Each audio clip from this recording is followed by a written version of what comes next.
Welcome to Split Your Head. I'm your host, Bob, and today's special guest is Dakota Noot, a Los Angeles based visual artist who uses drawings, paintings, and installations to create animal human hybrids that explore rural yet fantastical queer identities. However, despite how fascinating his work sounds, Dakota is not actually here to talk about that. He's here to talk about something near and dear to his heart: pink films, and more specifically, the Queen of Pink, Naomi Tani. I first discovered Dakota through Letterboxd, where he and his husband, Christopher Velasco, also an LA-based artist, were documenting their deep dive into pink films. Dakota's analysis, research, and ability to connect the dots of sexuality and identity in this transgressive yet niche genre has been a highlight of my Letterboxd feed. I just had to get him on to talk about why pink films and what is it about the Naomi Tanny. So Dakota, thank you so much for coming on. How are you doing? Great. We're alive. We're alive. We did have some technical difficulties, so fingers crossed, we'll pray to Masaru Konuma or who are some deceased pink film directors we can pray to All right of them. now. They're all dead. They're all dead. All dead. Keep it going, Sato. Yeah. Oh, yeah. He is actually still active from what I understand. But yeah, let's start at the beginning of it all. Pink films. How would you describe them to someone who has like no idea about this genre? Because people most likely will be tuning into this and being like, "What is a pink film?" Like, how would you describe it? Yeah, so I mean, pink film starts in the 60s, independent productions. They have nudity, some type of sexual content, but they could be anything. They could be a drama, a period piece, moody, they could have action in it. Nikatsu and Toei were two major studios, got into pink film as a way to save the studios from bankruptcy. So out of that, you get the more known like Toei's Pinky Violence, a mix of action, or Nikatsu did over 1,000 movies in the genre. So it's like, that's what I really focused on. Yeah, I mean, you've been like really diving deep into it, and I gotta ask, like, what drew you to this whole world? Yeah, I mean, honestly, I think like Mono Macabro's Haunted Turkish Bathhouse is kind of a gateway release too. And in terms of like mixing genres, I feel like it's like a weird unholy marriage with like Toei and Nikatsu. It gives you the action plus like the BDSM you're getting from both studios. Yeah, and then I was like, what's on sale? It is something interesting to see these kind of action films, as you said, bring in elements of like BDSM and kind of like levels of sleaze that we've not really seen before. I've noticed that you're also a big fan of like a lot of Euro horror, and I feel like that's how I kind of eventually led into it as well. You were mentioning before we had some technical difficulties, like Genre Land and Jess Franco, those kind of directors. They had like elements of sleaze, but they were still trying to tell like a solid story. And I feel like a lot of pink films kind of do that too. And like the joy of it all being shot on film too, like just the look of it, you can't really replicate it either. To take erotica seriously, creatively, weirdly, whatever came to their imagination. Right. Well, have you gotten into much like American classic porn?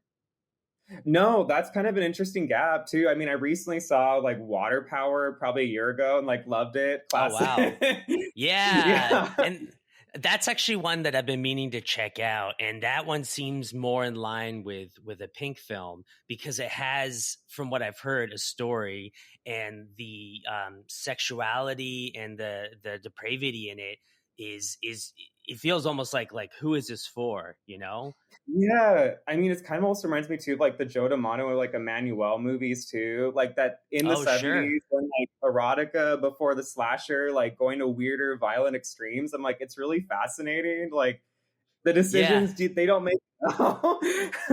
Right. Yeah. I mean, I think that's like a good way of explaining why, like this is like a horror centric podcast, but I've had a few episodes now on pink films, and it's because there is something about a pink film where it feels like erotica and horror overlapping to some degree, Yeah, the fear of desire being brought out, and also them to the extremes. Like Nikatsu, like BDSM gave way for more blood and violence. Like they just kept getting more and more.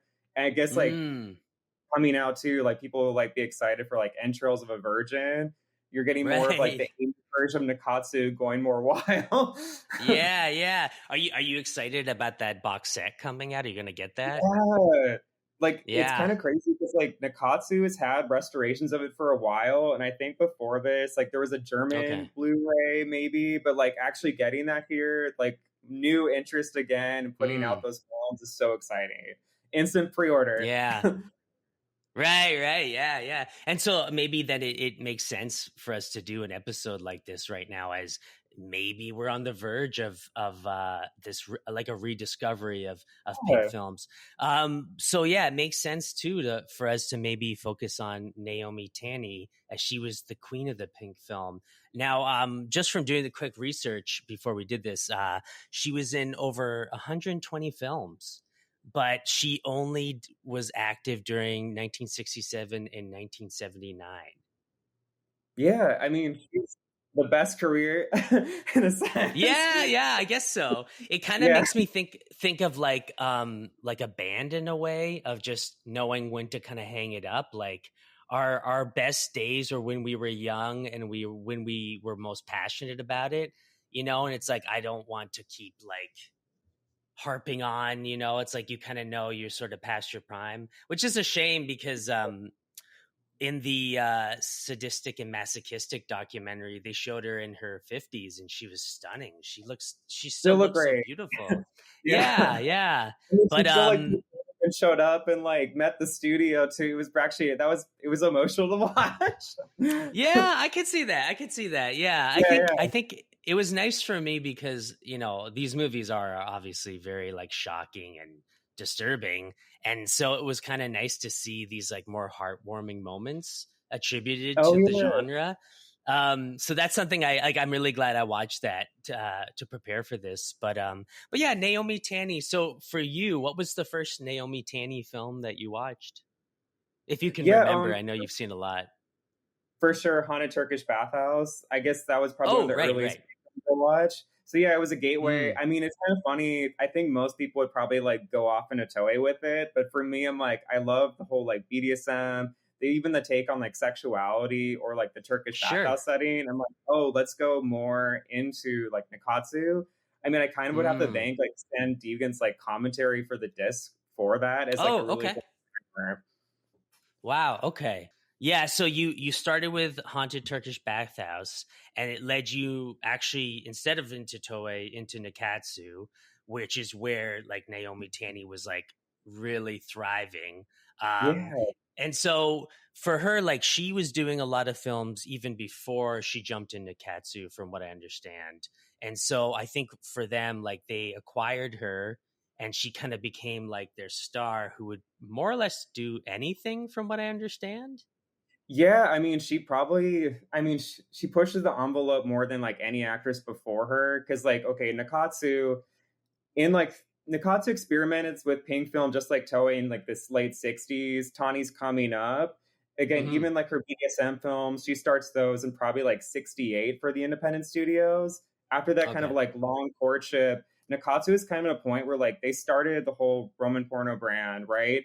And so, Hmm. like, it was doing really well, but was in kind of a lull by '74. Like, Okay. they kind of burned their way through all these apartment wife titles with, like, Lonely Housewives Awakenings too. So, like, Hmm. she kind of came at the right place, like, revitalize it, bring the sense of, like, horror, shock, sensation, and BDSM to it, and it just Right. revitalized it from there. Like, then it Yeah. kinda allowed her to even go from horror, like, after she left too, like, to higher extremes. Like, Woman in a Box, like, ending Nikatsu's Oh Roman line pretty much. yeah. You know? Right, right. Okay. The Yeah. I classic. mean, that's yeah, that was kind of at the point when I think maybe the elegance had been completely drained out of these Yeah. films, more or That's a less. great oh, those are great. There's always I saw that worse. I saw that one a few years ago, and it would completely traumatize me. I was just like, I think I need to give it another shot at some point, but It's I was great. still pretty It kind new. of goes comedy too, like partially way through. I don't when I first watched it, I don't think I got like Kanuma as a director what he could go for.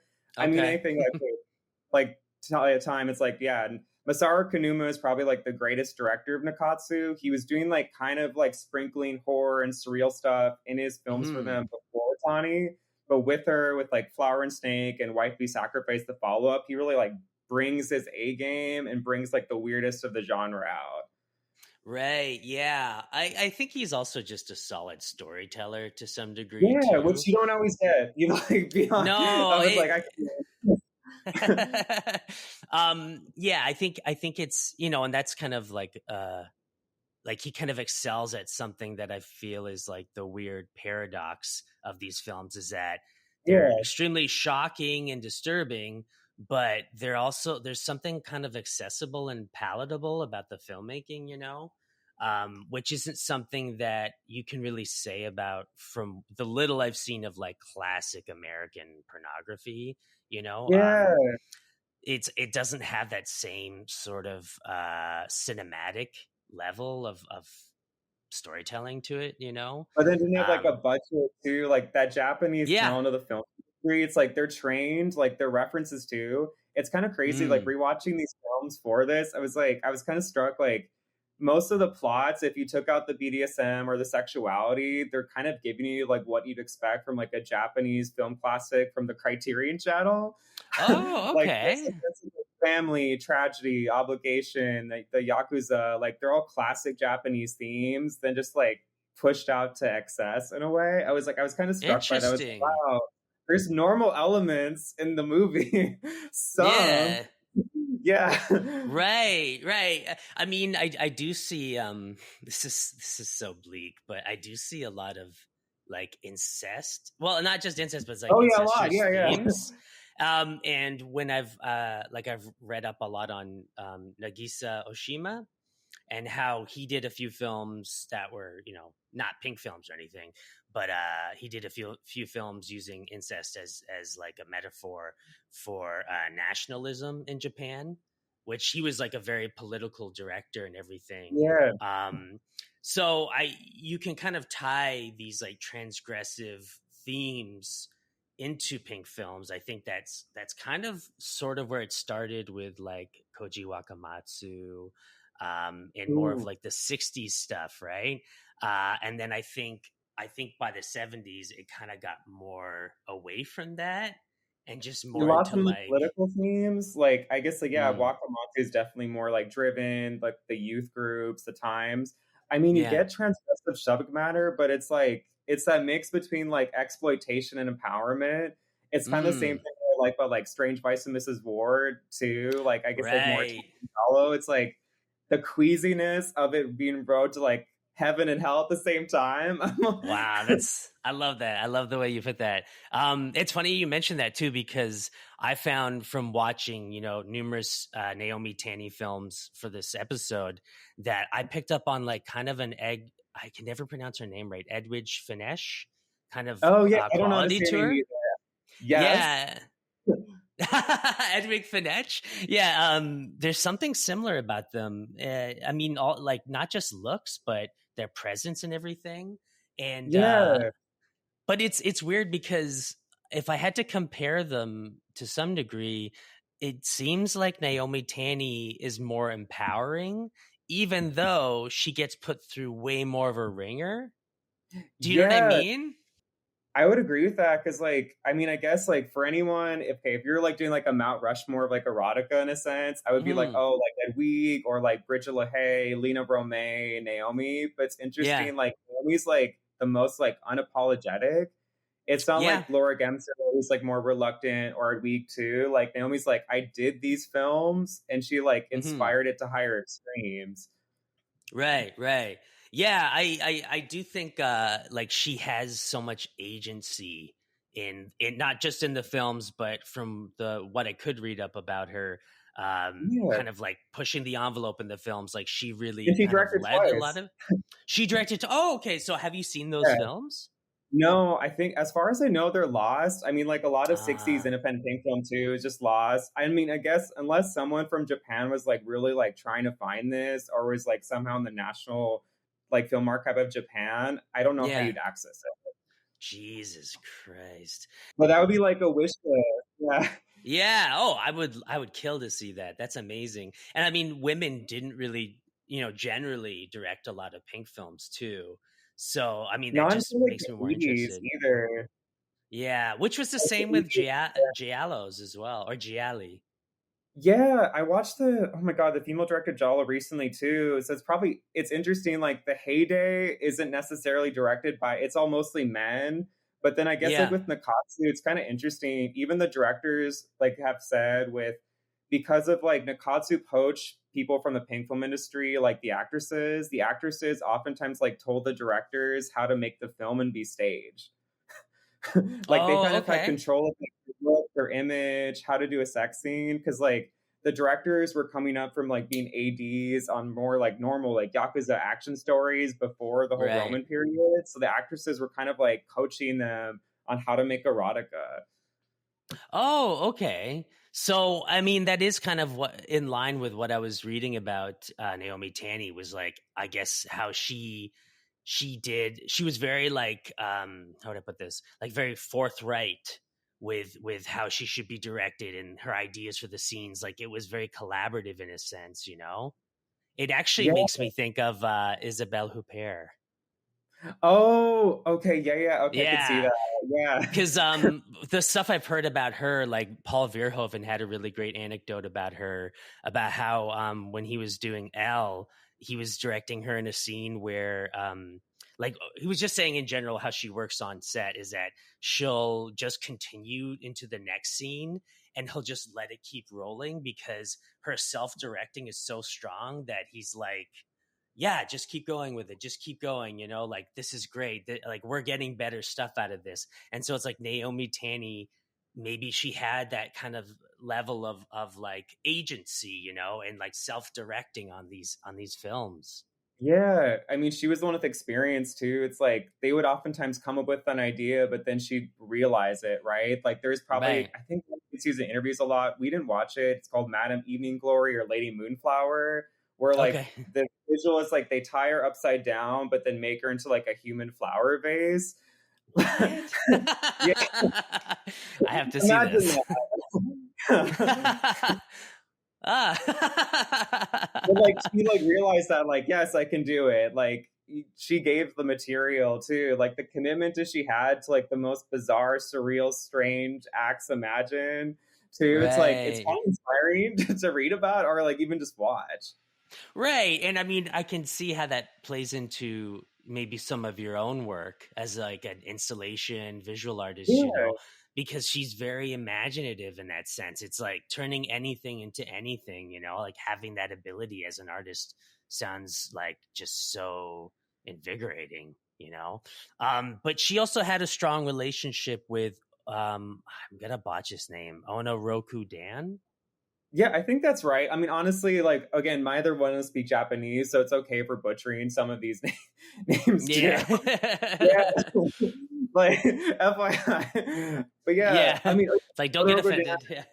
yeah, you're like, oh, please drop in the comments. Yeah. How to Yeah, pronounce Honor it. Yeah. Dan is like he's the king of bondage for Japan. He was like a high school teacher who also like he taught English, which is kind of a randomly enough like a setting that gets used a lot too within pink film. But like he Right. wrote BDSM stories. He did started like writing the screenplays for a lot of these films that even starting probably like 65.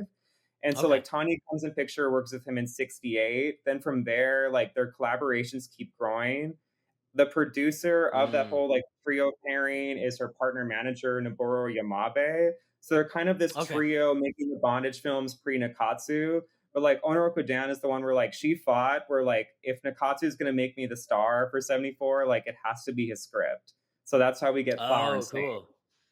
Okay. So, because I was just reading that, was it like one of his last novels he wrote, which is like a short story collection. There was the final short story, and it was supposed to be about his relationship with her. And so Yeah. that kind of gave me the impression that was there like any kind of romantic relationship going on between them? No, it's kinda weird because, like, I mean, honestly, it's a fascinating read because, like, with Mm, it, you get something that's, like, flavorful, purple prose, kind of delusional, and maybe not even real full the time, but, like, he never okay. was in a relationship, but he wanted to be with Tani, but then he Okay. also currently was in a relationship with, like, all of her successors. Oh, So wow. Okay. yeah. I was like, "Wow, who knows so you what's real from that?" so you've read this book then? Yeah, it's collection of like four short stories. It's kind of a good keyway. It's like you see his obsessions too with like okay, like training. There's also kind of a queerness too with it too, with like more this Cool. androgynous person, like one of the stories. So it's kind of interesting. But the actress one Mhm. too is the best because like it talks about Tani, like even post Nikatsu, like her retiring, having her own career, like the ups and downs. She always found success and like made a name for herself. Right, right. What was if you can remember off the top of your head, what was like maybe one of the lowest points for her, like one of the maybe the hardest things she had to go Ooh. through? I think the most interesting thing that flavors a Mm. lot of the films for me in the rewatch too is like the Yeah, relationship between her manager, like boyfriend Noboru Yamabe, and also then Terumi right. Azuma, her young protege actress. So like her partner was cheating on her with like the younger actress, and the younger Oh actress shit. was starring in the films with her at the same time. So it kind of Yeah. reads all those things in a weird way, where like Tawny's sometimes like the mother figure to her, or they're competing with each other in the movies too. It's like it Wow. always adds this extra lens of like what's happening within the film, or like how much like personal, like real life is blending into the fiction. Wow, that's actually pretty fascinating. Was she so sorry, what was her name again? Oh yeah, so Terumi Azuma. So like it's kind of interesting. Terumi Azuma. She She's in started with like Be Sacrificed. right, I was gonna say, I was like, she was the other woman in Wife to Be Sacrificed, right. And she's also in Haunted Turkey's Bathhouse as the brothel, like the guy's daughter. Okay. She's like towards like the middle end. It's not like a super memorable role. Ah, yeah, yeah. Yeah, I mean, I watched that one maybe a year or 2 ago, and there was a lot going on. A It was lot. incredible. Yeah, Yeah, it's I remember bananas. that. But it's, you kinda nailed it by saying it's a great gateway because, it is more of a, like, I guess, like a pinky violence film, and, Yeah, it's sort of like the sexuality aspect is a little bit more pushed back, you know? a little more Um playful. Yeah. yeah, the tone isn't as crazy. I mean, I was after watching Flower and Snake, I said this in my review that I feel like that's almost a good gateway because the tone is just so playful that it is a little bit easier to stomach, even though what happens is pretty brutal. Just another day at Nakatsu. Yeah. I mean, that one had, numerous enema scenes in it that were And were like just huge like, ones and "Whoa." plane noises while one of them got used. Yeah, I mean, what was he going for with that? But that was, like, such a huge hit for Nakatsu, right? Like, that I think Yeah. that was what kind of saved the studio more or less. It almost seemed like he's trying to test out, like, how to do a BDSM film because, like, apparently Nakatsu had definitely explored some BDSM themes before. I'm thinking, like, Woods Are Wet is probably, like, a more watched one because that's, like, a Yeah, historical aspect.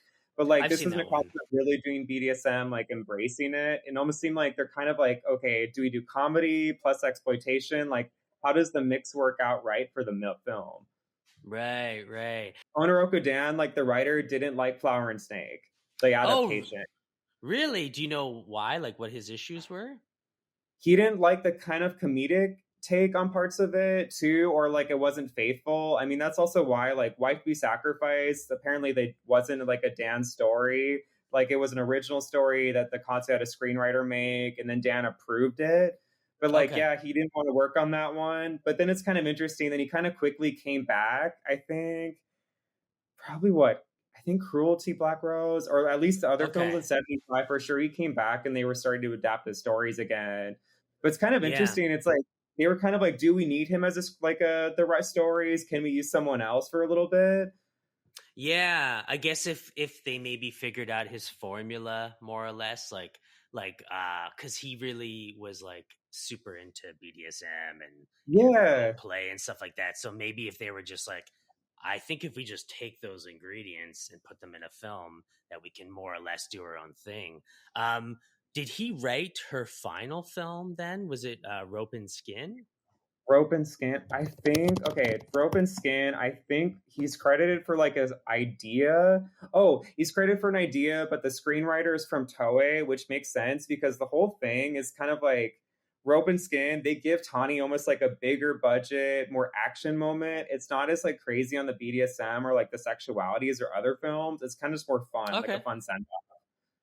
Okay, so I really want to see that one. That sounds awesome. Are you a It's fan of it's really that? nice. It's fun. Yeah. It's not dark or super crazy. Also, Junko Miyashita, like another big actress from the whole Nikatsu 70s period, is also in it too. She's kind of Yeah. like the Betty Davis of the studio. Like she's Okay. that personality. Yeah.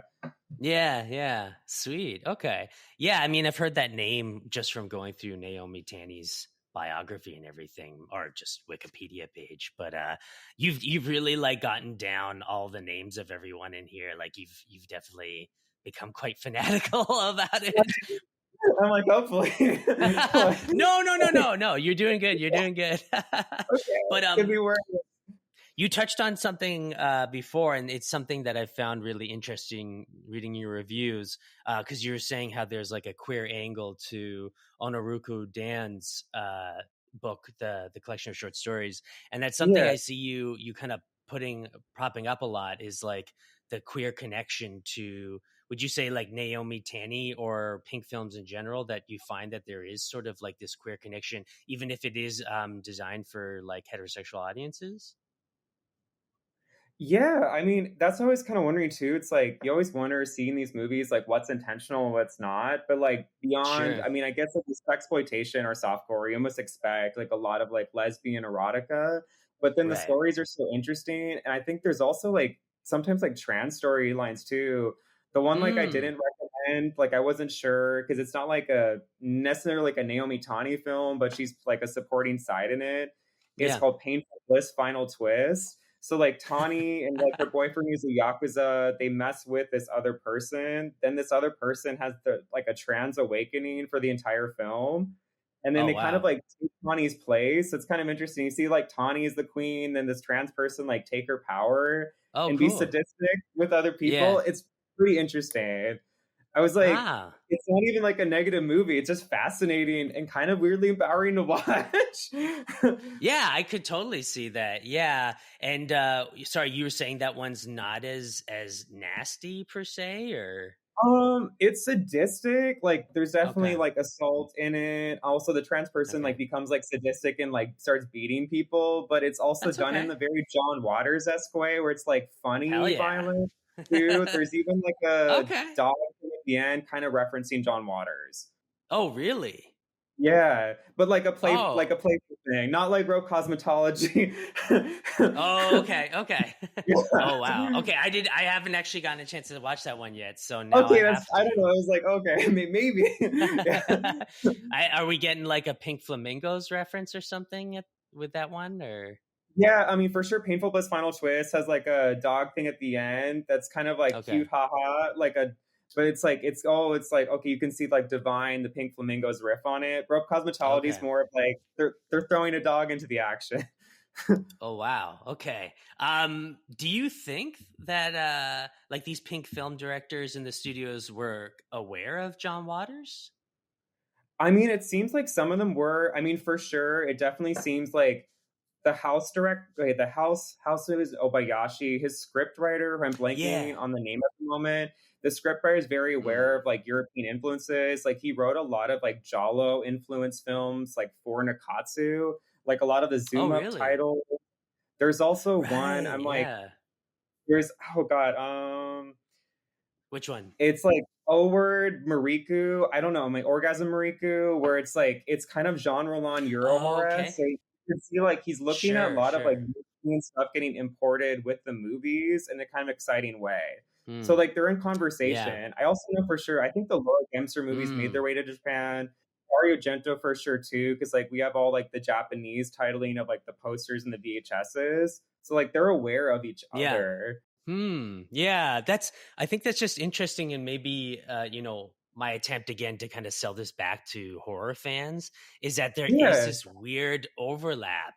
There is this weird space where like these supposedly finger quotes erotic films have like a space for horror and have a space for like exploitation, and yeah, it's something that keeps coming up whenever I talk to people about pink films on the show, is like that idea of like, who is this for? You know what I mean? Like, are people everyone. actually, well, we're enjoying it, right? But we're Yeah, enjoying it from, are we enjoying it from the angle that was 100% what they were intending for? You know what I mean? Because like yeah. American porn was supposed to get people off, but like it seems like these pink films, were they actually supposed to like titillate people in that I sense? don't, I don't think so because I mean, well, I mean, it depends because like Nakatsu, they had more of their own theaters, so they're seen as like the major studio. That's more of a thing where like okay, adults are going to, young people are going to. It seemed like more of the independent pink films. It'd be more of like the hookup spot. Like you're getting that with Oh, like okay. a film like Sato's Muscle. Like people are likely probably like hooking up and cruising while that movie's being played, which makes it more bizarre. Yeah, I don't know if you listened to my episode I did with Show Me Something Wrong, the podcast. Yeah. Did you listen to it? I started skimming through today. I'm like, I haven't finished yet. So it's Oh, no, like, no, no, no. I just no, that's fine. It's just the two hosts, Dave and Guy, they both live in Japan. And so I don't know if you got to the point where they talked about their experiences going to pink theaters, but Dave wrote an article about it that was really interesting, and I mean, it was kind of terrifying to read about, but mainly just because like I'd never experienced anything like that. Like I didn't know what it was like. But guys' accounts you have to listen to because they are just, it sounds like hell in there.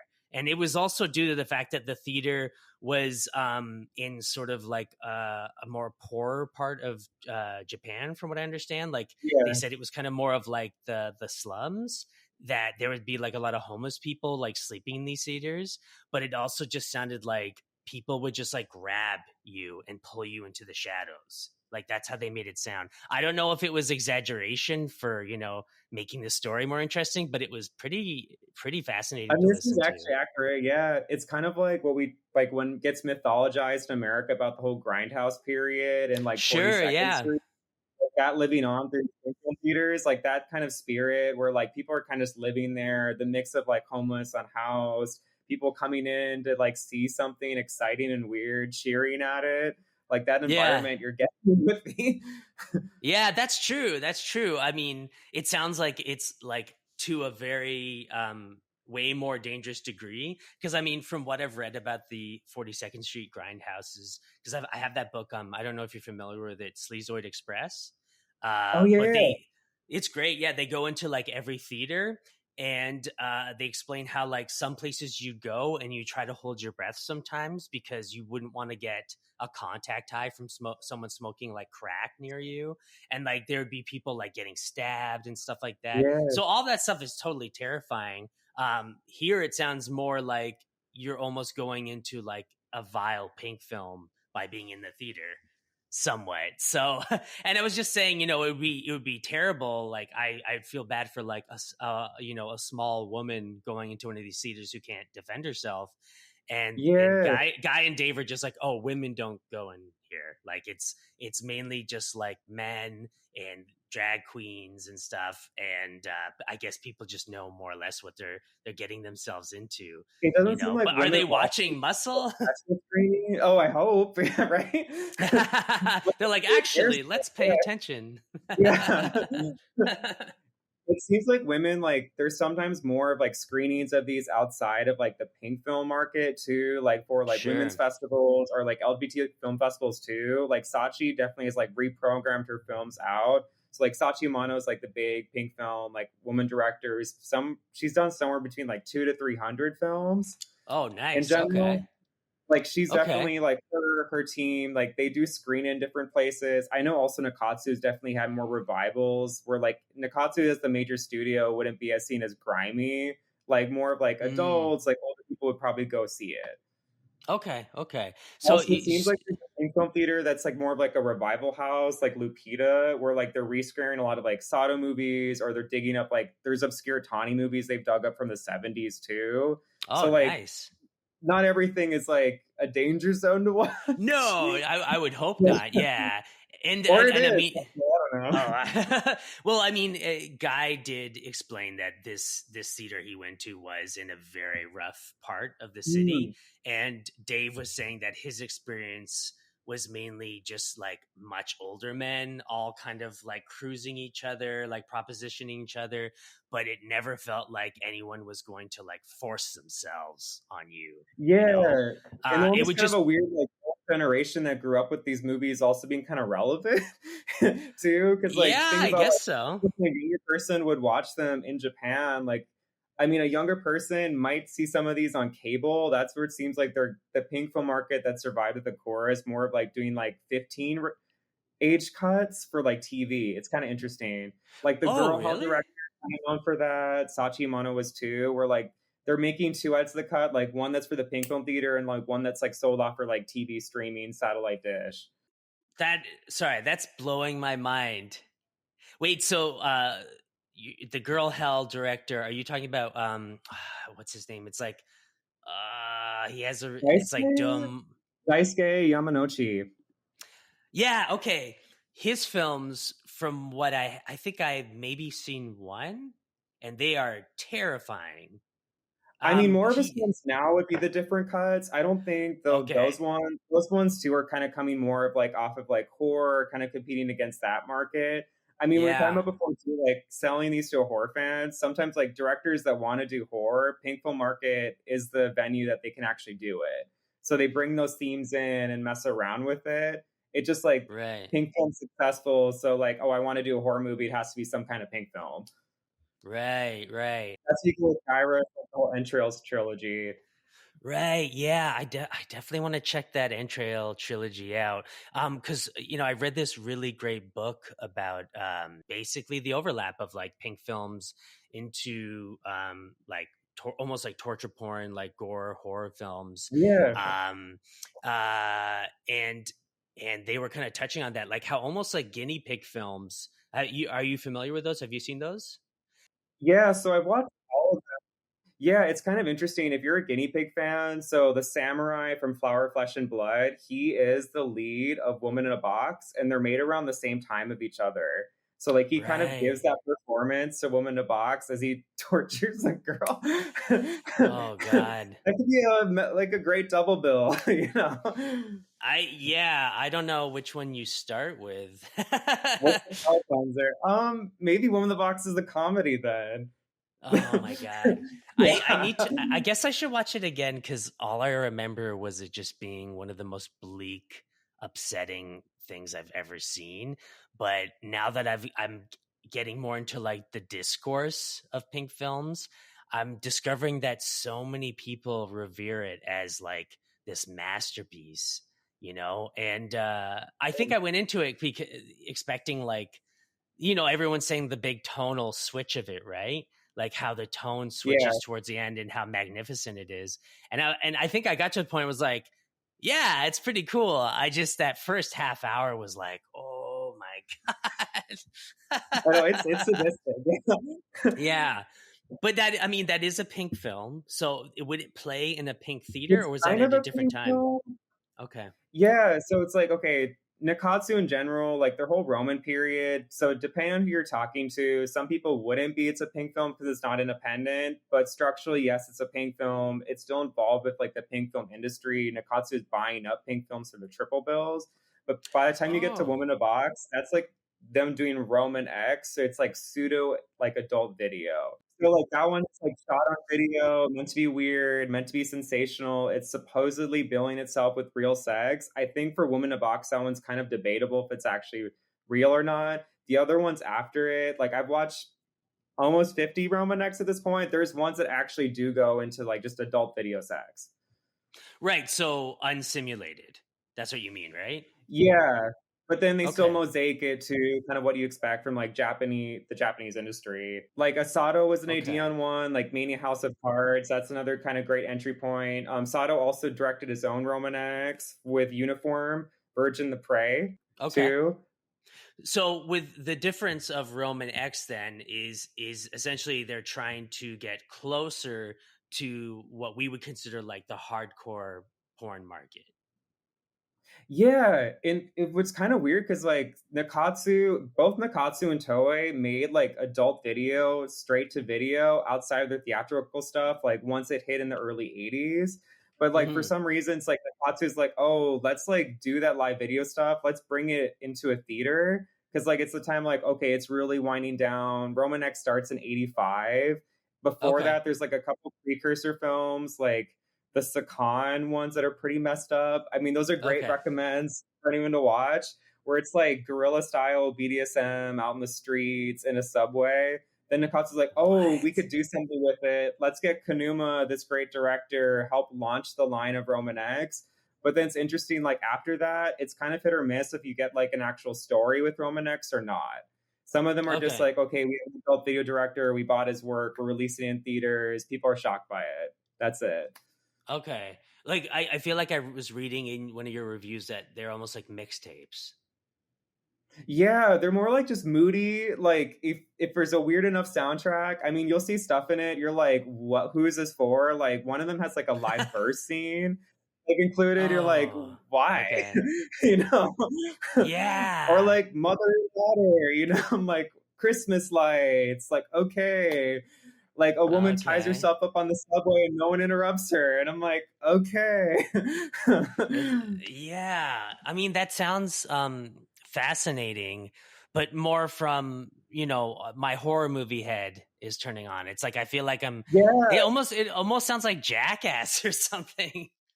yeah, yeah, yeah, You know what I yeah. mean? Like, oh wow. I mean, I don't want to go too far off on a tangent here, like move away from pink films, but my wife and I watched Steve-O's most recent special, and Oh my. I was just like, this is getting to a point where he's getting into like this is like you know fetish gore territory. Like this Yeah, is like one of the most transgressive things I've ever seen. The stuff that he does in this is his it, greatest work, it's just I feel like what you're describing, he would watch one of these Roman X films and be like, I'm getting good ideas. right? I can make Yeah, my you own. should watch it. Yeah, exactly. Yeah, yeah. Play it in the theater. I'm like, okay, yes. Yeah, I mean maybe that's because we keep talking about like who is this for? Is it supposed to get someone off sexually? And maybe it is that it's supposed to titillate you in that shocking sense of like it's supposed to just shock you, right? Like Yeah, almost I mean, like in that's what it seems like, almost in more of the grindhouse cinema way, I think. It's just weird to take it to such a degree where it is sold as like an adult video. Um yeah, I don't know. I don't know how to wrap my head around it. I think that's probably, like, pink film in general or, like, stuff from Japan is, like, the hardest thing for as a newcomer is, like, you're always like, "Should you enjoy it? Can you enjoy it?" And, like, oftentimes, like, people are asking me too, it's like some of the themes, I'm like, not most of these aren't meant as like, well, I mean, the ones we're talking about aren't straightforward.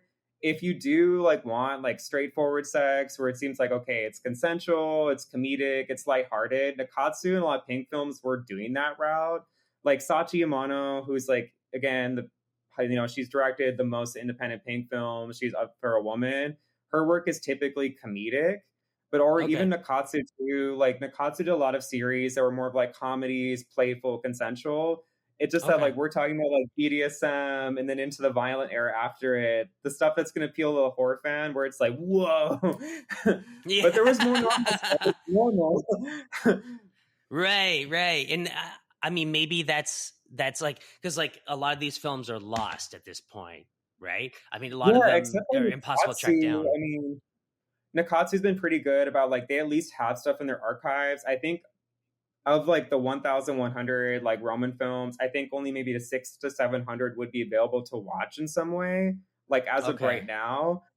I don't know Yeah. how like doable that is for me. That might take a couple more years. Yeah. I'm only past 250.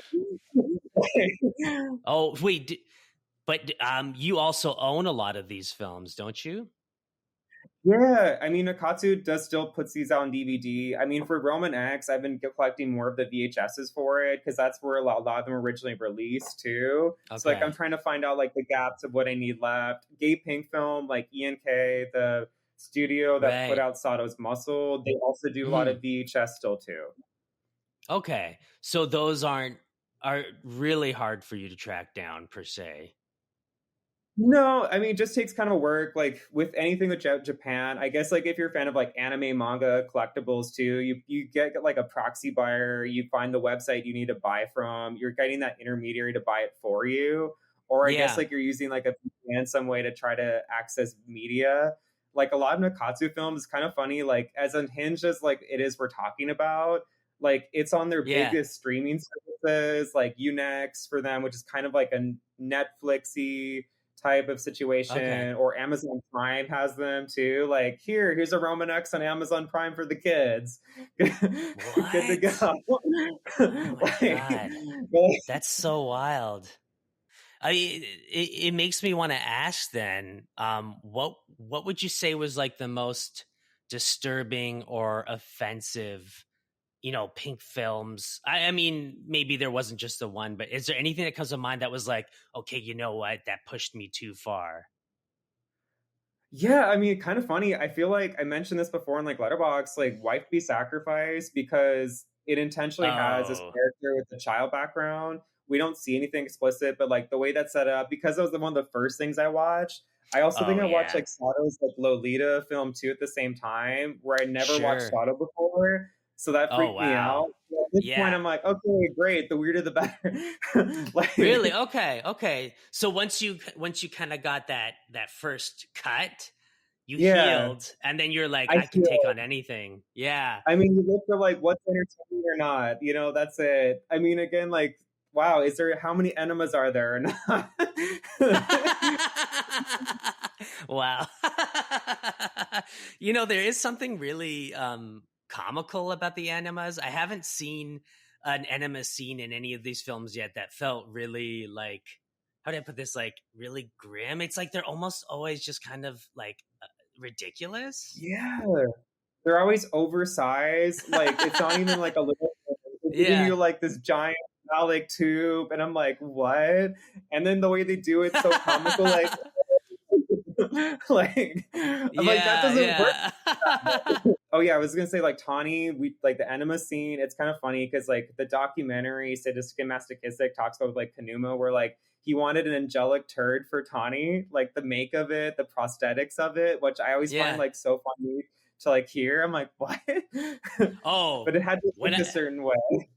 when I watched that, I filmed it on my phone, that scene, because it is like it's almost like a skit, because he talks about it, right? He's like, I wanted to Yeah. be this like yellow beautiful turd and blah blah blah.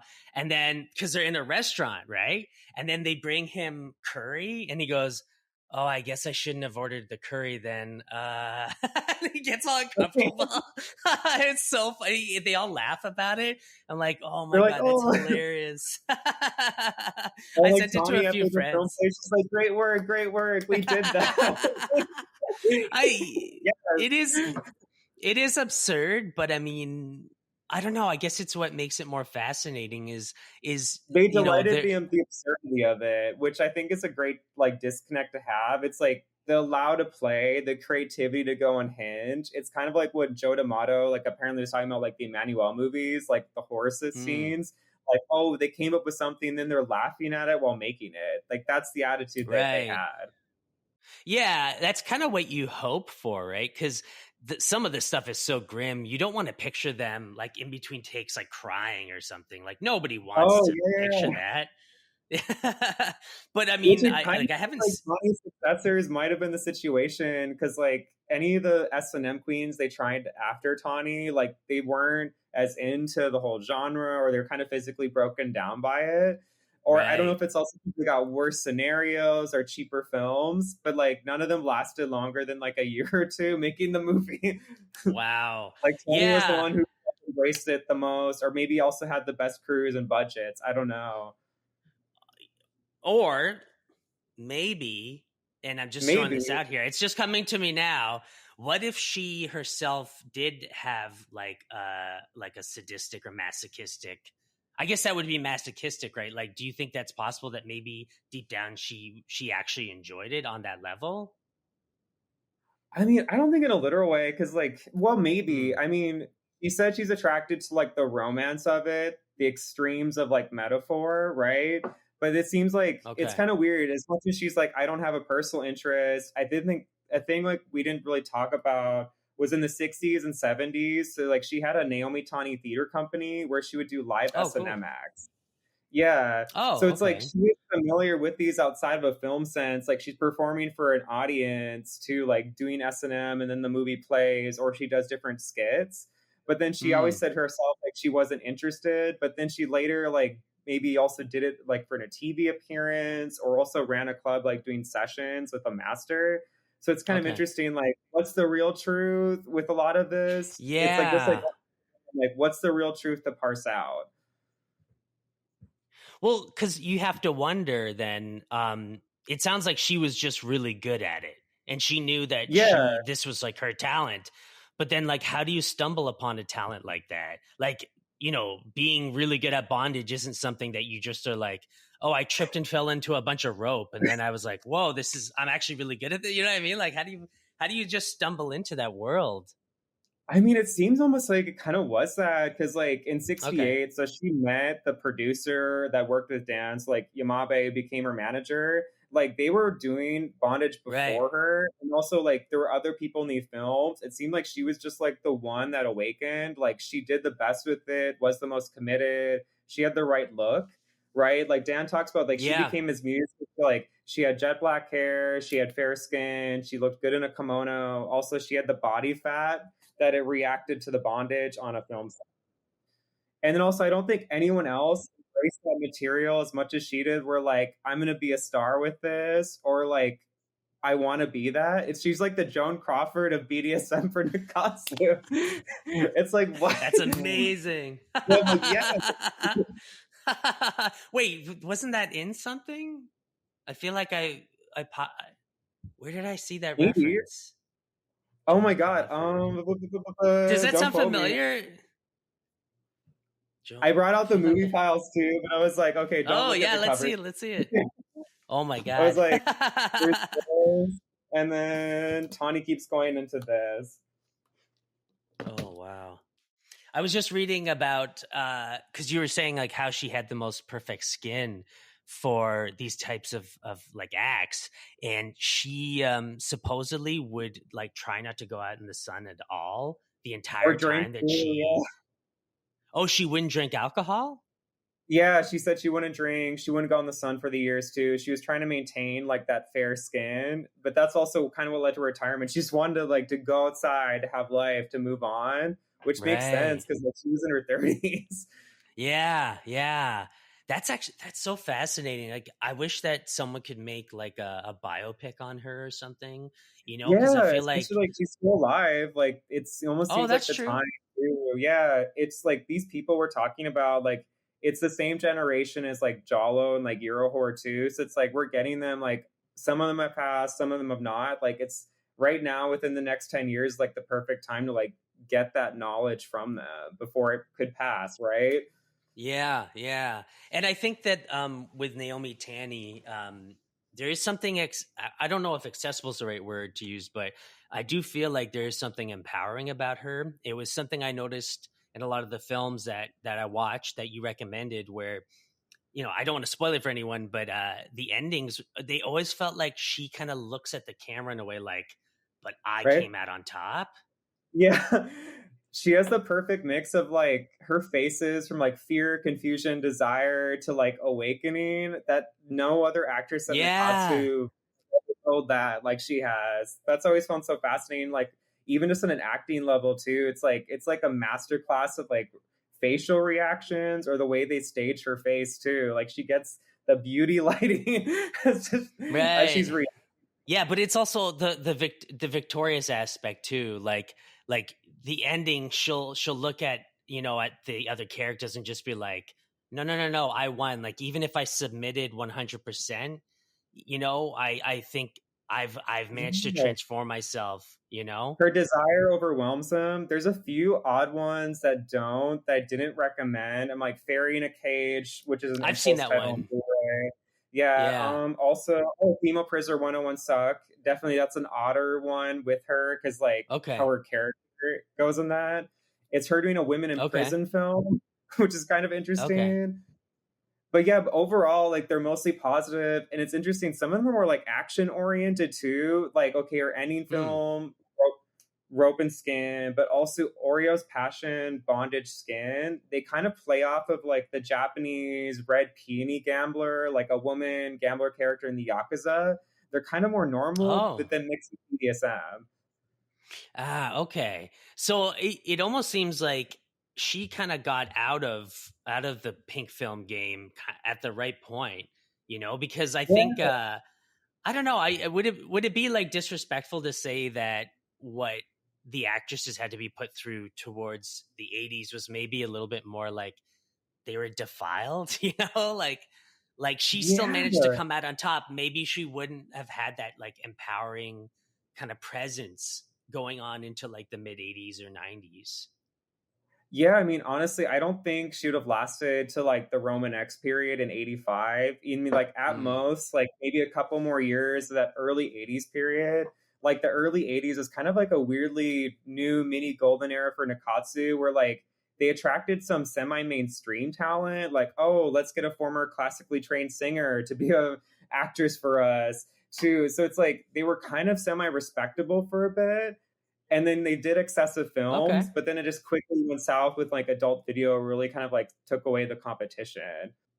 Okay. Okay. So it's like they had to kind of be in conversation with that. So, Yeah. just going back to what we were talking about before of like how, maybe these films were in conversation with like Euro horror, Dario Argento, like Joe D'Amato, Jess Franco, maybe then at that point in the mid 80s, they were like, oh, we need to be in conversation now with With adult video. AV. Yeah, it's Right. So was there adult video in, and I'm, just asking totally ignorant question here, but was there adult video before the mid 80s in Japan? Do you know? Like, was there actual like hardcore pornography in any way? I mean, someone could correct this too, but like from my knowledge, it seems like it was still like stag films, and because of the censorship too, it kind of created the pink film industry and like allowed it to survive. Because I guess like America, like Okay. the whole sexploitation, nudie cutie era, like '60s, kind of quickly dies off. Like once like hardcore porn hits, it almost seems like Japan, Okay. because of like censorship, it allowed softcore to survive and flourish for like a couple of decades longer than it would here.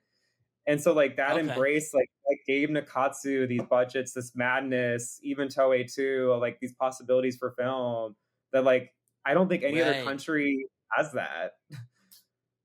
No, no, it is very it's very unique, And I think that like the whole mosaic aspect of like censoring the genitals and how like firm they were with that. I mean, even to this day they still censor them, right? And even like in I in think they adult can videos. lessen up on it, but then it's just such a convention now what people expect too. But like that's a thing. Also, like this, you see censorship too over time. Like from what it got censored in a pink film to like what it gets censored AV, how it gets lessened.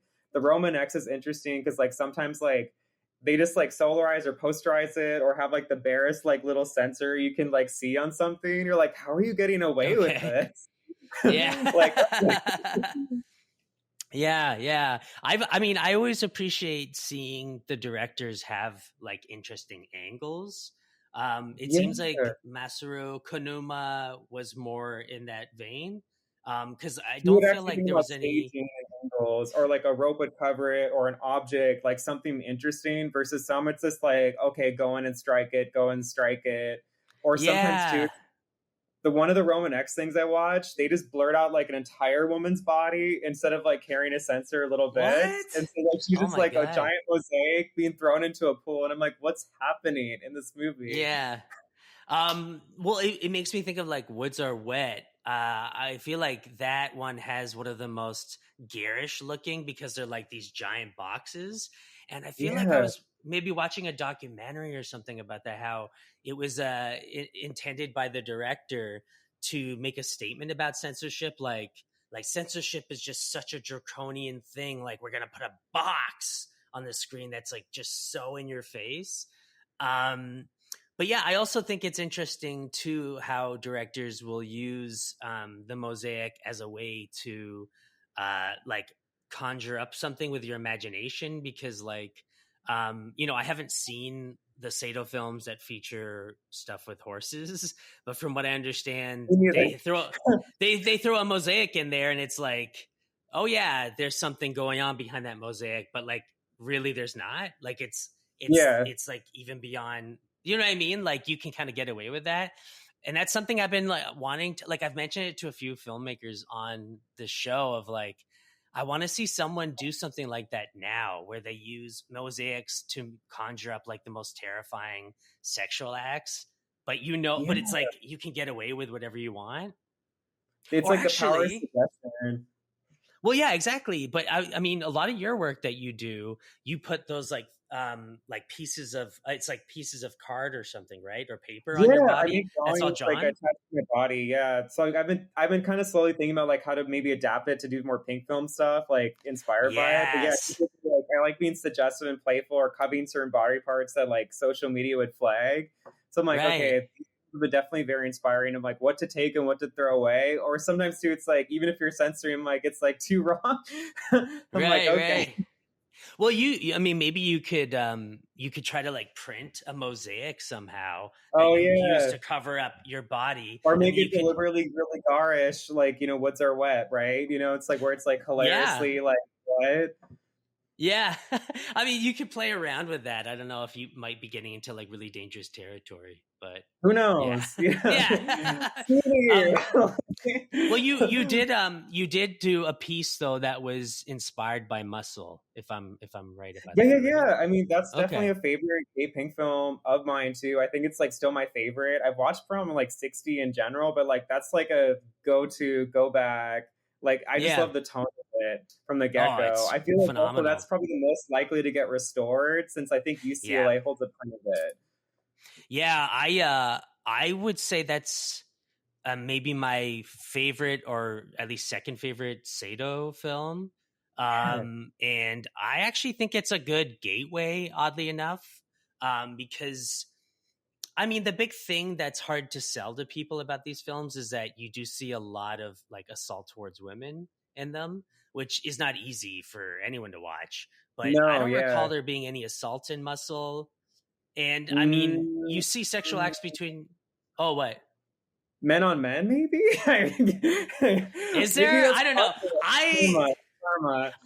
I don't I guess I don't really have as much of an issue watching that. I think just because it's felt like it's so imbalanced over the years. It's like That's why I feel like gay okay, pink film, it's like kind of like flipping back where like instead of sometimes violence against women, it's like violence like men on men and then directed by right. men. Like it's kind of like Yeah. I think that's what's exciting to see. Also, I guess you could even like see like Sachi Hamano, she directed a lot of gay pink film. Like Oh, hers okay, are kind cool. of a hinge too. So it's like it's kind of fun to see like, oh, even like a woman's take on that as well. The Right, universe is yeah. stuff out. Yeah, and I mean, I like I've seen only really just a few gay pink films that Sato has directed, and they all had like the same themes that he has in other films. Yeah. So I just felt like, oh, this is just as kind of like fascinating as his other works.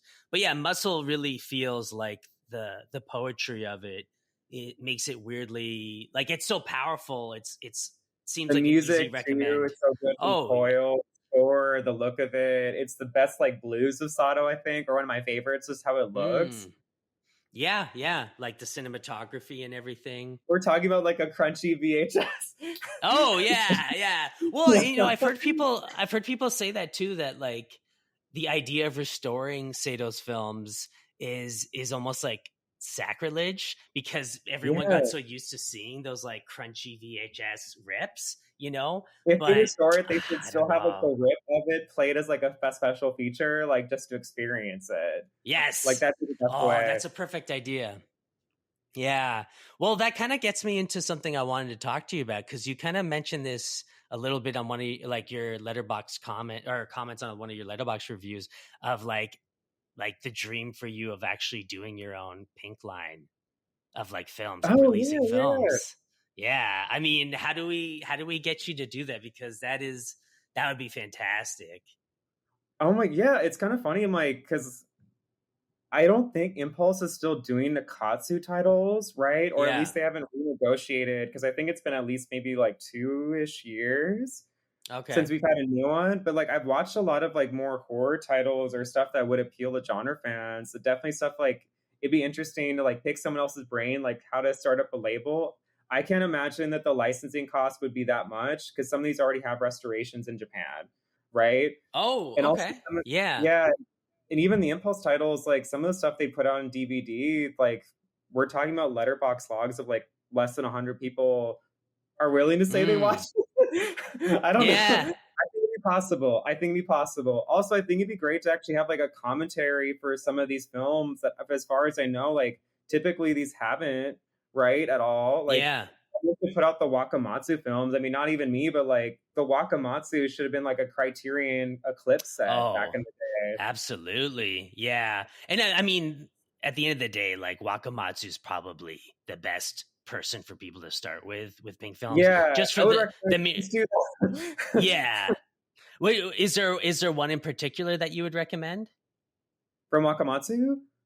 Yeah, Oh, yeah, I think honestly, probably the classic. I mean, Go-Go, Second Time Virgin is, like, probably that's one of great. my favorites. It's moody, it's Tony it's kind of almost like a thesis on what, like, Pink film will become in a way too, where it gets Oh, reflected yeah. in the assault aspects. It's really interesting. I'm like, you could play that at any Hmm. point, and it almost seems like it's reflecting and parodying other Pink film. It's interesting. Yeah, I think that there's like a very direct line from Go Go second time or Go Go first time version or second time version to second time version to Turtle Vision. Yeah, I'm kind of wondering too. It's like Sato, a lot of his early work is produced by Ken Mukai. So Ken Mukai is kind of like the rival to Wakamatsu from the 60s. Oh, And Mukai okay, I gets didn't into know that. production. Like, I think Mukai, like, he directed a pink film from Toei called Deep Throat in Tokyo, which is pretty great. Like, that'd be Oh, another dream okay. restoration. Yeah, or he did The Bite. The Bite. Yeah, it's another Okay. available early 3D pink film, but, like, that's kinda why, like, with Sato, you get that lineage from, like, the history of pink film coming into his work, like, moody tones, the same themes coming through. It's like, Okay. oh, you get that Ken Mukai, that early generation influence on him. Interesting. Yeah, I've got to look him up then. So he's a rival to Wakamatsu. He was operating around the same time. But did you say sorry? He was a director or producer?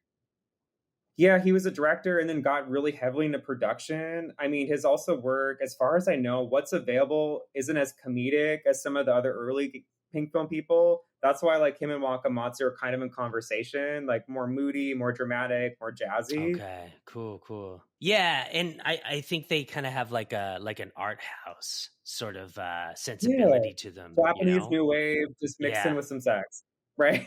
Yeah. Yeah. Oh well, there is sort of like a connection from like that kind of those kind of filmmakers, that type of filmmaking to Seijun Suzuki, with Branded to Kill, those films, you know what I mean? Even Nagisa Oshima, he I think he made I mean, everyone knows it in the realm of the senses, but he made like I believe like two or three other films that were kind of like either a pink film adjacent or inspired by pink films, so they were all kind of like operating in those zones more or less. So yeah. And also the Natsu spoofs that movie, like, the Kanuma does, like, a comedic spoof called In the Realm of Sex, where, like, Okay. or arriving in the realm of senses. They also do this Seda Abe story, like, before In the Realm with a woman called Seda Right. Abe. probably like one of like the more regarded Nikatsu films. It has Junko Miyashita. That'd be probably another Okay. easy recommend for people. Criterion Yeah. should have put that as like a double bill special feature for In the Realm of the Oh, Senses to see like the could you Japanese imagine? take on it. Yeah. Oh my god, that would have been amazing. Yeah. Who knows? No.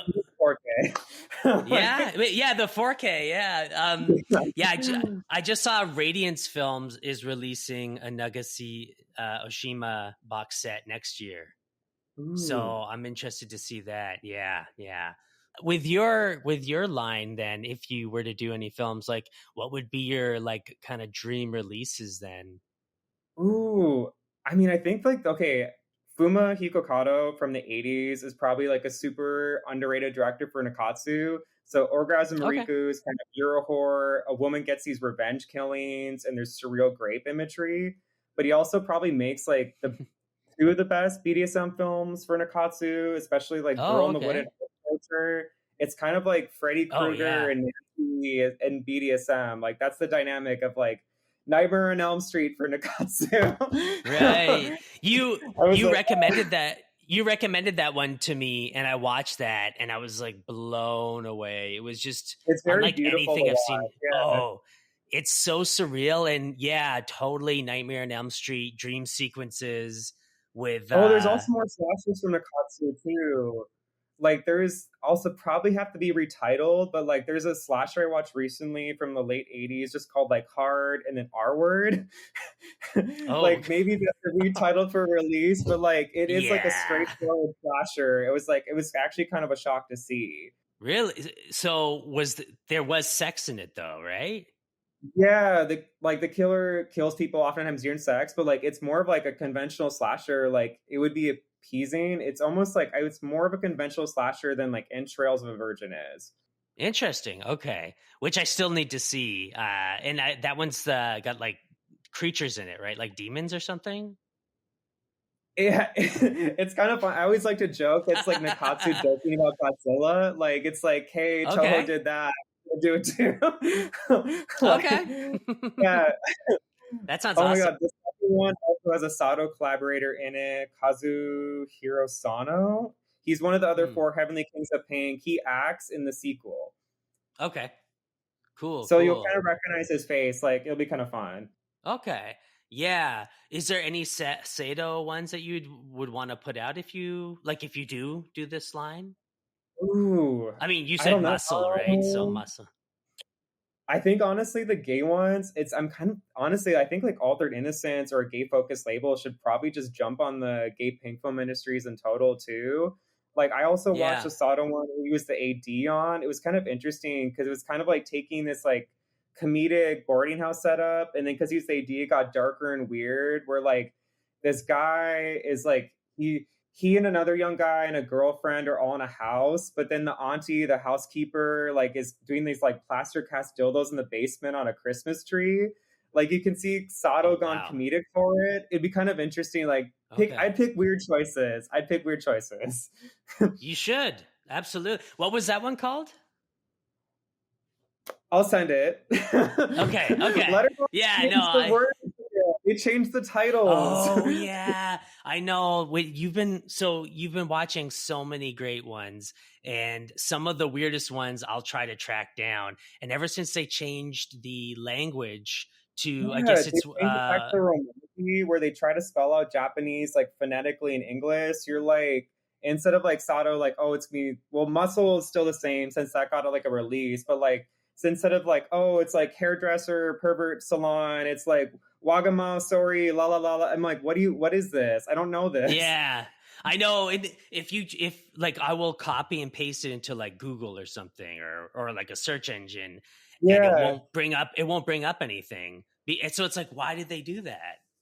I don't know. It's TMDB. We're Yeah. low Oh, it's followers. TeamDB. Oh man. Yeah. Yeah.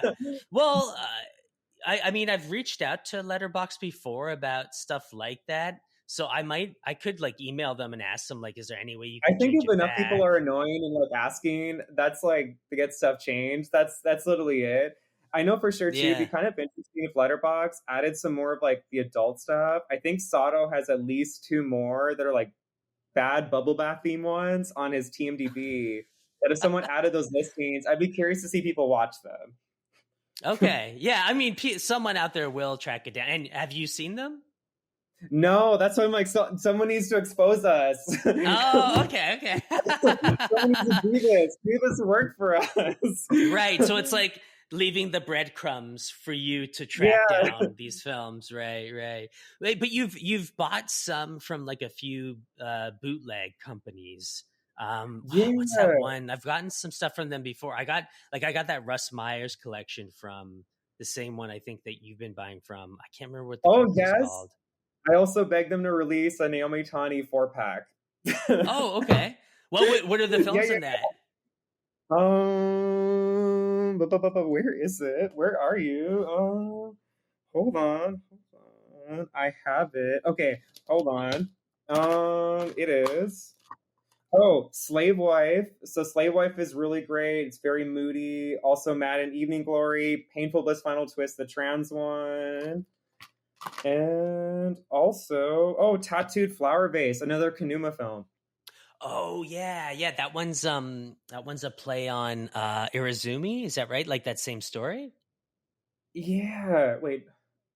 Yes, yes. Yeah, Tattooed Flower Okay. Vase is because he also does Noble Ladybound Vase and he also does a wet vase. He does 3 different vase titles for Tawny. If that doesn't get confusing. I do love that kind of like repetitive symbolism, or is that the right, like almost like a Yeah. iconography? Like they keep going back to like these same symbols, like the vase, like the apartment wife, like do you know what I mean? Like they keep reusing these like symbols in a weird way. Yeah, it's just kind of keying you in. I mean, it's kind of like Jalo too. You kind of get a flavor of like Sure. maybe, I mean, Jalo sometimes they're both nonsense. I feel like Jala's more nonsense because there's like, what is this animal even to do in the film? Yeah. Pink film is at least Yeah. like maybe you'll get like it's this type of fetish, this type of subject matter, maybe this type of genre, like office lady, apartment wife. Oh, it's a BDSM film. Someone's tied up on the poster. Great, I know what that is. Yeah, yeah. I mean, there is a lot to kind of like chew over that connects like pink films back to like horror films, exploitation films. It's something we kind of Yeah, keep going back to, and it does seem like we're kind of really like figuring out what it is about this supposed softcore pornography that still appeals to people that are just like interested in like horror and exploitation. And there is so much like historical context to it as well too. So yeah, yeah. it's for film fans. I guess one of the last things, like, okay, if there was like a dream thing, I haven't gotten this scanned yet, but it's apparently a Naomi Tani film from an independent studio called Dakota Eigas. It's also, I don't know if it's just 15 minutes, so maybe it's just like a home video 8 millimeter of like a 15-minute like a reel. I don't quite know what it is, but like What? things like this would be kind of fun if anyone ever was like, oh wow, they have access to like more of the obscure Tawny films. Because of Nakatsu, I think only one, a lesbian themed one, is not available in any way. With something like that, with your passion and your knowledge and the research you've done. Like, see you later this summer. I really feel like you need to work for work with one of these companies. Maybe like, have you ever considered reaching out to Altered Innocence or something? Or Yeah, honestly, I'd be down. I mean, I've watched a lot of their work too. I could also talk yeah, their about like stuff's based off great. of current other releases, like this might kind of fit in for fans of this. I mean, also Yeah. pink film in general. I think a great way to probably do this, if anyone ever was jumping in on it, is more to do like double bills or triple bills. It doesn't have to be the Mm, original bills that these came in, because like Nakatsu sure. always did triple bills. They're sometimes thematically themed, sometimes not. But I think just Yeah. because of the links, the time, subject matter, it'd be great to do at least double bills for these to get people excited. Hell yeah. Yeah. If you could do like a Naomi Tanny triple bill, and just like approach someone like Altered Innocence and just say like, hey, consider these three if you know how to like contact who has the rights or the reels, and just I mean, I'm just saying this with like no actual knowledge of how that works, I don't but know. Maybe I don't people know. are Maybe doing it's it. motivation. Maybe someone listening will be like, "Yes, yes, we let's Yeah, go." I always go back to I think it's John Waters that said, "And no is always free." Yeah, So it's like embracing that, you know. And I mean, you're an artist based out of LA, so I feel like you've got that sort of initiative and like drive to just like I'm weird try enough to whatever. ask. Yeah, exactly. Yeah, exactly. 100%. But yeah, we are coming up on an hour 20 here, Oh, cool, so should awesome. probably wrap soon. So we got the questionnaire, but was there anything else about Naomi Tanny that you wanted to talk about, or Pink Films or anything? I Or think we kind of gave like a good fun flavor too. Also, I hope that like whoever's curious, keep the vibe of like fun, get excited to be shocked, just go in with more of a playful mindset. And also too, if you yeah, don't like these films, that's totally fair. I mean, you could kind of take solace then in that like most people aren't watching these movies outside of Japan. yeah, Or even in Japan, it yeah. kind of mean more of a weird cult niche fandom. Yeah. No, that's a great way of putting it. Like I think almost like connecting it to Euro horror, connecting it to John Waters, Yeah, things like that. That kind of might help people kind easier of access points. yeah, exactly. Like have the right context. Like if you say to someone, "Hey, you love pink flamingos." Maybe try this film. It's got like a bit more sex in it, but it's just as outrageous. People might get Yeah, into that, you know? So yeah, hopefully people will want to dive into more. More will come out soon. And and they're yeah, I would short, love 1 hour less. yeah, oh my God. That is such a huge drawing point because like I don't know. I find there is something weirdly addictive about them because of that, where you feel like, I've got an hour. Why not just throw one on? You Yeah, know, like and they're kind of unhinged the pacing. It's like, okay, yes, yes, yes. Even yeah, oh yeah, if yeah. you don't like Everything's just it, thrown it's a out at fun you. background piece. Yeah. But yeah, no, I would love to, do like a part two at some point with you. We can get you back on Okay, to talk cool. about like if you go further into the pink, or if you are ready to launch your pink film label. Who knows? We'll say this now, I'll see you I in honestly, that would be the coolest thing ever because I've been wanting that to happen, and it's a shame it Ooh, doesn't. But we're getting close. But yeah, so I will get the questionnaire going, and then I'll let you go very on your cool. way. But yeah, just whatever comes to mind. Yeah, question time. Very All cool. right, tea or coffee? Coffee. Okay. That's on the way right now. Okay. Okay. Choose one film for the rest of your life. Oh, does it have to be a pink film? Oh my god. Okay. Oh my god. Okay. Oh my god. I feel like bad if it wasn't. Oh. Oh my gosh. You can take your time. You can take your time. I can always edit Okay. out like Okay. Personal favorite. Yeah. I was like, let's go for some trash. I'm definitely an unapologetic fan of Luigi Cozzi's Star Crash. oh, okay. But I mean, if it had to be like a stone, like, oh, okay. If it had to be a pink film, I'm gonna have to go Roman X. Let's go obscure. I'm gonna do New Wife Torture Edition, which is one of the Go Ijuin BDSM films from like that whole crazy era. You have an Sick. awakening, Barbie dolls, trees, great stuff. Okay, I have to watch that. That sounds amazing. I'll send the link. Okay. So Star Crash is your personal favorite, but if you pick a pink film one, it's going to be what was it? New Wife Torture Edition. New Wave Torture Edition. That's a great Yeah. title too. Is that with like a colon? New Wave Torture Edition? I think so. I'm like, that's what I'm wondering. Okay. Like, if you translated it, I mean, you could honestly come up with anything. Okay. Okay. I love it. I love it. Okay. Next question. If you had to be an animal, which would you choose? Ooh, oh my! I do a lot of animal-based work. Okay, You I feel do. like Yeah. Yeah. my biggest one would probably be like a cow. Oh, really? Okay. A Yeah, why cow. not? I don't know. Interesting. I think it's. Yeah. Yeah. I'm like, I'd be someone's food. Ooh, Okay. keep it dark. Okay. I mean, it works. Yeah. Yeah. I hope someone's Okay. eating a burger while listening to this.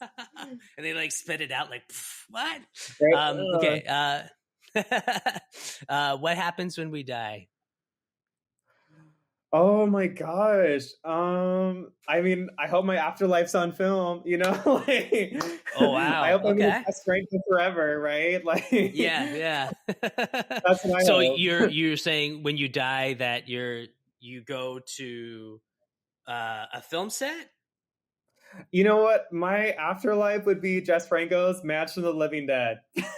Like, Okay. Okay. yeah, why not? Okay. Why not? Okay. Final question. Song title that best describes your life. Oh my god, I feel like I've just been listening nothing to but like bad drag race lip sync songs. Okay. Oh That's my what you'd want? god. Okay. Okay. That's it. That's it. You know, it'd be Danity Kane's Damage like, from the 2000s. There's a singer that left Danity Kane that I'm a big fan of. Dawn Richards? Is that her name? Yeah, oh my god, don't quiz me on. Oh my god, how many members are there? This is like Okay, quizzing on the wait. Pussycat Dolls. I'm like, I don't know. There was Nicole. Like, Wait. Dawn Richard. Dawn Richard. yes, yeah, yeah, you're right. Don Richard. Yeah, if you haven't heard her, she's great. She's sick. She's like Ooh.